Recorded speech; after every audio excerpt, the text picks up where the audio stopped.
وہ کہتے ہیں ہمارے دل محفوظ ہیں، نہیں، اصل بات یہ ہے کہ ان کے کفر کی وجہ سے ان پر اللہ کی پھٹکار پڑی ہے، اس لیے وہ کم ہی ایمان لاتے ہیں۔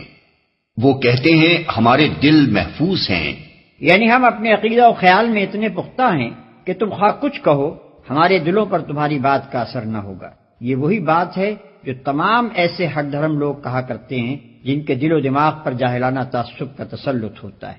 وہ اسے عقیدے کے مضبوطی کا نام دے کر ایک خوبی شمار کرتے ہیں، حالانکہ اس سے بڑھ کر آدمی کے لیے کوئی عیب نہیں ہے کہ وہ اپنے موروثی عقائد و افکار پر جم جانے کا فیصلہ کر لے، خواہ ان کا غلط ہونا کیسے ہی قوی دلائل سے ثابت کر دیا جائے۔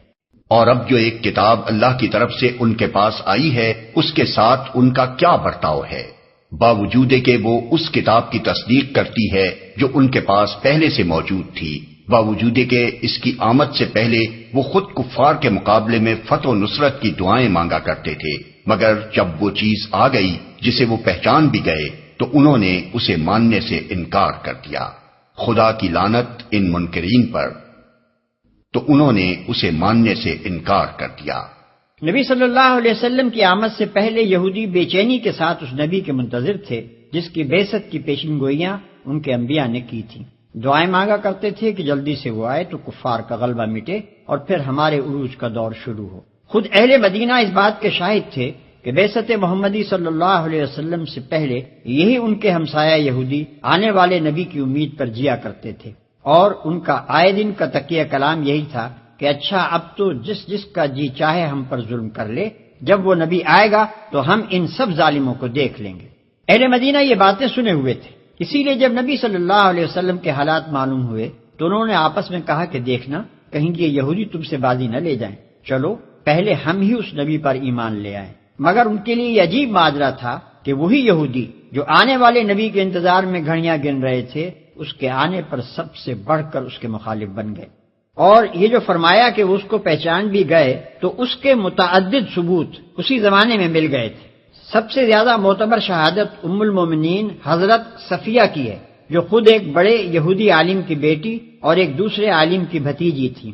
وہ فرماتی ہیں کہ جب نبی صلی اللہ علیہ وسلم مدینہ تشریف لائے تو میرے باپ اور چچا دونوں آپ سے ملنے گئے، بڑی دیر تک آپ سے گفتگو کی، پھر جب گھر واپس آئے تو میں نے اپنے کانوں سے ان دونوں کو یہ گفتگو کرتے سنا۔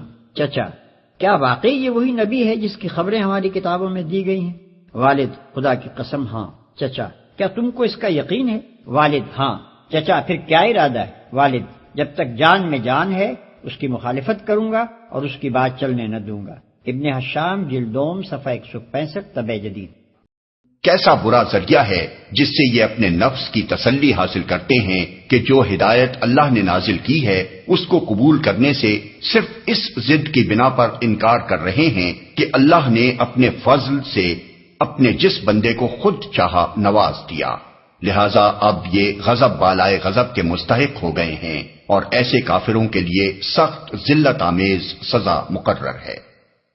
کیسا برا ذریعہ ہے جس سے یہ اپنے نفس کی تسلی حاصل کرتے ہیں۔ اس آیت کا دوسرا ترجمہ یہ بھی ہو سکتا ہے کہ ایسی بری چیز ہے جس کی خاطر انہوں نے اپنی جانوں کو بیچ ڈالا، یعنی اپنی فلاح و سعادت اور اپنی نجات کو قربان کر دیا۔ اپنے جس بندے کو خود چاہا نواز دیا۔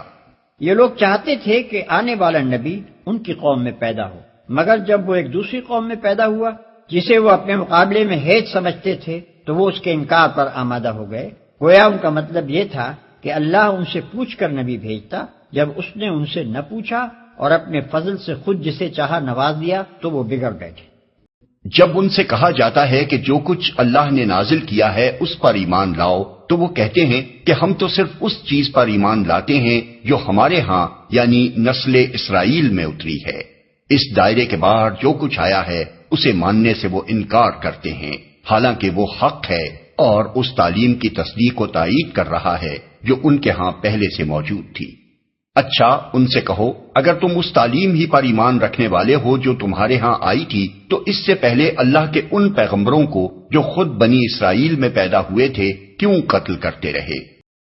تمہارے پاس موسیٰ کیسی کیسی روشن نشانیوں کے ساتھ آیا، پھر بھی تم ایسے ظالم تھے کہ اس کی پیٹھ موڑتے ہی بچڑے کو معبود بنا بیٹھے۔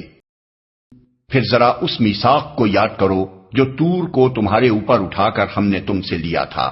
ہم نے تاکید کی تھی کہ جو ہدایات ہم دے رہے ہیں ان کی سختی کے ساتھ پابندی کرو اور کان لگا کر سنو۔ تمہارے اسلاف نے کہا کہ ہم نے سن لیا مگر مانیں گے نہیں، اور ان کی باطل پرستی کا یہ حال تھا کہ دلوں میں ان کے بچڑا ہی بسا ہوا تھا۔ کہو اگر تم مومن ہو تو یہ عجیب ایمان ہے جو ایسی بری حرکات کا تمہیں حکم دیتا ہے۔ ان سے کہو اگر واقعی اللہ کے نزدیک آخرت کا گھر تمام انسانوں کو چھوڑ کر صرف تمہارے ہی لیے مخصوص ہے، تب تو تمہیں چاہیے کہ موت کی تمنا کرو اگر تم اپنے اس خیال میں سچے ہو۔ تب تو تمہیں چاہیے کہ موت کی تمنا کرو۔ یہ ایک تعریض اور نہایت لطیف تعریض ہے ان کی دنیا پرستی پر۔ جن لوگوں کو واقعی دار آخرت سے کوئی لگاؤ ہوتا ہے وہ دنیا پر مرے نہیں جاتے اور نہ موت سے ڈرتے ہیں، مگر یہودیوں کا حال اس کے برعکس تھا اور ہے۔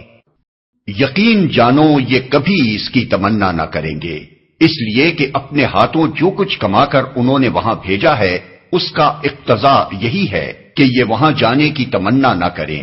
اللہ ان ظالموں کے حال سے خوب واقف ہے۔ تم انہیں سب سے بڑھ کر جینے کا حریص پاؤ گے، حتیٰ کہ یہ اس معاملے میں مشرکوں سے بھی بڑھے ہوئے ہیں۔ ان میں سے ایک ایک شخص یہ چاہتا ہے کہ کسی طرح 1000 برس جیے، حالانکہ لمبی عمر بہرحال اسے عذاب سے تو دور نہیں پھینک سکتی۔ جیسے کچھ اعمال یہ کر رہے ہیں اللہ تو انہیں دیکھ ہی رہا ہے۔ تم انہیں سب سے بڑھ کر جینے کا حریص پاؤ گے۔ اصل میں علی حیاتن کا لفظ ارشاد ہوا ہے جس کے معنی ہے کسی نہ کسی طرح کی زندگی، یعنی انہیں محض زندگی کی حرص ہے، خواہ وہ کسی طرح کی زندگی ہو، عزت اور شرافت کی ہو یا ذلت اور کمینہ پن کی۔ ان سے کہو کہ جو کوئی جبریل سے عداوت رکھتا ہو اسے معلوم ہونا چاہیے کہ جبریل نے اللہ ہی